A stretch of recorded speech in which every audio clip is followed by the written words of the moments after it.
جی السلام علیکم ورحمۃ اللہ وبرکاتہ۔ وعلیکم السلام ورحمۃ اللہ وبرکاتہ۔ عرض کیا ہے ویورز، اللہ پاک قرآن مجید میں ارشاد فرماتا ہے، پڑھ تو صحیح گدے، فرما دے کہ حق آیا اور باطل چلا گیا۔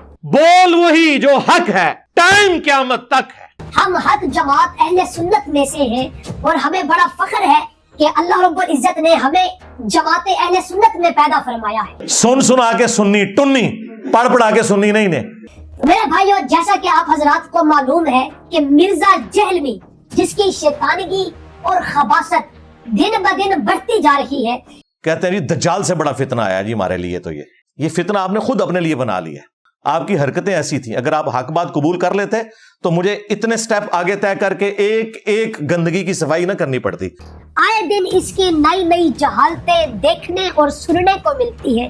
کبھی یہ اللہ کے انبیاء کی گستاخی کرتا نظر آتا ہے تو کبھی اولیاء اللہ کی شان میں زبان درازی کرتا ہے۔ اور وہی جذباتی باتیں، دوسروں کو گستاخ کہنا۔ کون گستاخ کہہ رہا ہے؟ چشتی رسول اللہ پارٹی، جن کی نماز قادیانیوں والی، جو عبد القادر جیلانی کے نام کی 11ویاں کھا رہے ہیں لیکن نماز کا طریقہ غنیت و طالبین سے نہیں بتا سکتے۔ اور وہ وہی طریقہ ہے جو بخاری اور مسلم میں لکھا ہوا ہے، جس کے مطابق ہم اور ہمارے اسٹوڈنٹس نماز پڑھتے ہیں، یعنی رکوع میں جاتے وقت اور رکوع سے اٹھتے وقت رفع الیدین کرنا، جبکہ ان کی نماز قادیانیوں والی ہے۔ حنفی بریلوی، حنفی دیوبندی، حنفی قادیانی، قادیانی فقہ میں حنفی ہیں، ان کے نام نہاد خلیفہ کی باقاعدہ ویڈیو موجود ہے۔ کبھی یہ اذان کی آواز پر اعتراض کرتا ہے، اللہ اللہ تیرے منہ تے۔ الغرض کے آئے روز اس کی خبیثانہ حرکتیں بڑھتی جا رہی ہیں۔ پھر ساتھ ہی اس نے ایک چٹکی کاٹی اور کہتا ہے کہ یہ کہتا ہے جی اذان سے مسلمانوں کو تکلیف ہوتی ہے تو یہ تو اسلام کا غدار ہے۔ بھئی میں نے صرف یہ جملہ بولا ہے، مجھ سے پوری ڈسکشن ہو رہی تھی اذان کے حوالے سے، اس میں نے ڈسکشن کرتے ہوئے کہا کہ مسجد میں 5 نمازی بھی نہیں ہوتے اور پورے انہوں نے اسپیکر باہر لوگوں کے گھروں کے اوپر فٹ کر کے 10 15 اسپیکر لگائے ہوتے ہیں، اندر کوئی مریض بھی ہوتا ہے اور لوگوں کو یہ اذیت پہنچاتے ہیں۔ اس طرح کی اذان سے بہتر ہے کہ مسجد کے اندر ہی اذان ہو۔ رائیونڈ میں بھی کوئی اسپیکر نہیں ہے، مسجد کے اندر اذان ہوتی ہے بغیر اسپیکر کے، اور اگر اسپیکر پہ اذان کرنی بھی ہے تو اتنی اونچی آواز نہ ہو کہ کسی کو تکلیف ہو۔ اس کو یہ کہہ رہا ہے اس نے اذان کی آواز سے اس کو چڑھا ہے۔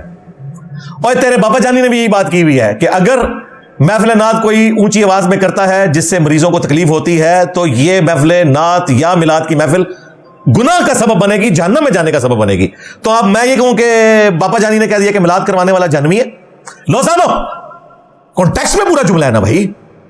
تو ہمارے علماء حق نے اس خبیث النفس کو مناظرہ کی دعوت دی تھی بس نکل گئی ہوا کہ آ کے ہمارے ساتھ بیٹھ، ہمارے ساتھ بات کر، مگر یہ ہر دفعہ بھاگا۔ میں نے کہا نو، آؤ صحیح ایک بار آ جاؤ۔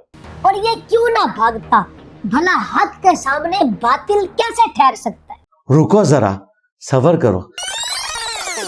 مطلب یہ جو اتنا آپ لوگوں کے فرقوں کو میری وجہ سے نقصان ہوا ہے، آپ کے لیے زندگی موت کا مسئلہ بن گیا ہے، تو بھائی بابے کڈو بار، آج ضرورت ہے بابوں کی، ابھی برا وقت آ گیا ہے۔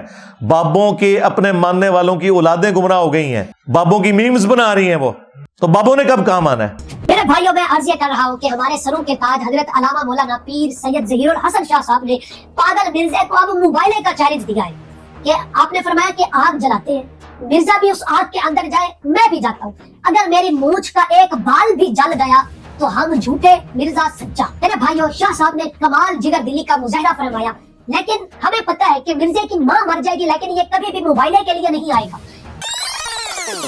اور شکر ہے انہوں نے ٹوتھ مرنے سے پہلے ریویل کر دیا بھگوڑے شاہ صاحب نے۔